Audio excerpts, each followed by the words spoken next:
So let's just imagine for a second. You're handed the keys to a country that has literally just torn itself in two.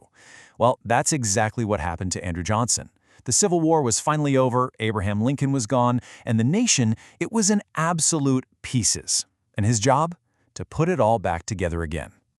And that really gets to the heart of it all. Johnson's presidency wasn't just about patching things up or rebuilding a few cities. No, this was a full-on battle for the very soul of America, a massive clash of wills that was going to set the stage for the next 100 years. Okay, so to really get a grip on Johnson, we first have to talk about the absolute chaos he walked into. The nation wasn't just divided, you guys, it was shattered, and the government itself was in total turmoil. I mean, just think about how fast everything happened in April of 1865. We're talking less than 1 week. The country goes from this incredible high of Lee's surrender to the crushing low of Lincoln's assassination.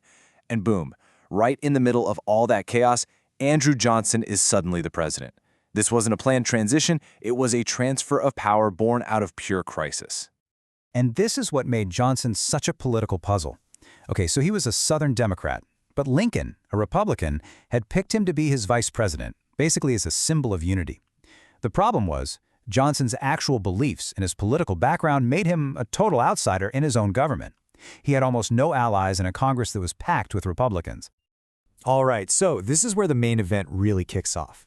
The war is over, right? But now the massive question is, how do we actually rebuild?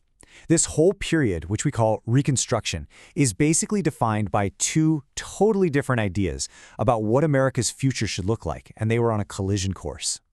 So on one side, you've got President Johnson. His plan? Let's do this fast. Be lenient. Be forgiving. Get the southern states back in the Union ASAP with as few strings attached as possible. But then you have Congress, and they had a completely different plan. They wanted strict rules. They demanded that the federal government step in to protect the rights of the 4 million newly freed African Americans. This wasn't just a simple disagreement, folks. This was all-out political war. And you know what? Johnson's hands-off approach had consequences, and they were immediate. Because there was so little federal oversight, the southern states wasted no time passing these laws called black codes. And let's be clear, these were laws designed from the ground up to control and oppress the newly freed population.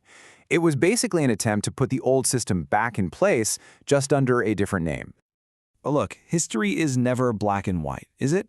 As damaging as his ideas on Reconstruction were, his time in office wasn't a complete wash. To be fair, and to get the full picture, we've got to look at the other side of things, because he did have some, undeniable wins.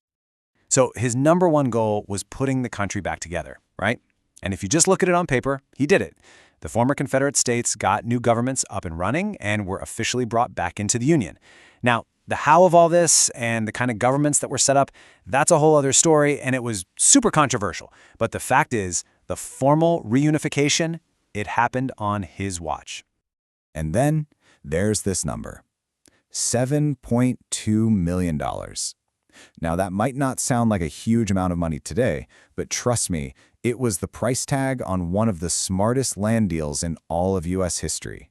And yeah, it happened while he was president.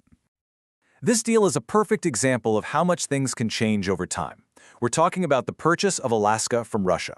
At the time, everybody laughed at it. They called it Seward's folly. Seward was his Secretary of State because they thought it was just a giant, useless block of ice. But fast forward to today, it's seen as an absolutely massive strategic and economic victory. So what was going on in his head? What was driving this guy?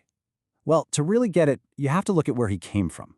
Johnson was a self-made man from Tennessee. He had a deep, deep distrust for the rich Southern plantation owners, the very people he blamed for starting the war. He saw himself as a champion of the common man, a strict defender of the Constitution. And he truly believed that the only way to get real unity was through forgiveness, not punishment. These core ideas, they shaped everything he did. But even with those wins and those really strong beliefs, Johnson was heading for a massive showdown with Congress, and his entire presidency was about to come crashing down. The final breaking point? It came down to a huge piece of legislation. Johnson vetoed the Civil Rights Act of 1866. This was a bill specifically written to give citizenship and basic rights to the newly freed slaves and fight back against those black codes. And that was it. That was a declaration of war. Congress did something that's still pretty rare today. They got the votes together and overrode his veto. It was this huge public slap in the face, a clear signal that Congress, not the president, was now calling the shots on Reconstruction. So the political battle is at an absolute fever pitch now, and Congress decides to pull out its biggest weapon, impeachment, which, simply put, is the process of formally charging a high-ranking official with misconduct, and the endgame, potentially getting kicked out of office. And things moved fast. First, Congress passes this thing called the Tenure of Office Act. It was a law basically designed to trap Johnson, to stop him from firing cabinet members who didn't agree with him. Well, Johnson thought the law was unconstitutional, so he just ignored it and fired his Secretary of War, Edwin Stanton. And that was the last straw. The House of Representatives immediately voted to impeach him. He became the very first U.S. president to ever face impeachment. So the whole thing moves to the Senate for a trial. The entire nation is just holding its breath. And when it was all said and done, his entire presidency, his political survival, it all came down to this one number, 1. He was saved by a single vote. That's it. So he got to stay in office, but his power? It was completely and utterly shattered. So when we look back, how do we remember Andrew Johnson? What's his legacy? Well, it's easily one of the most controversial in all of presidential history. And it's pretty much defined by the long-term ripple effects of the choices he made. And those consequences, they were huge. His policies absolutely failed to protect the rights of millions of newly freed citizens. His very public stance against racial equality basically gave a green light for racist systems to come roaring back, which paved the way for nearly a century of Jim Crow laws. When you talk to historians, many of them see his presidency as this massive, tragic missed opportunity to really heal the nation by creating justice for everyone.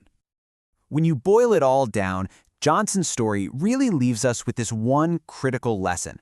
When you're trying to lead a country through a massive, fundamental change, from war to peace, from slavery to freedom, it takes more than just being a savvy politician. It takes vision. It takes empathy. It takes a real commitment to justice. And that leaves us with one last question to chew on. Johnson was all about what he called unity and reconciliation. But when does a leader's push for unity cross a line and actually come at the cost of justice, especially for the people who need that justice the most? It's a tough question his presidency makes us ask, and honestly, it's one that's still incredibly relevant today.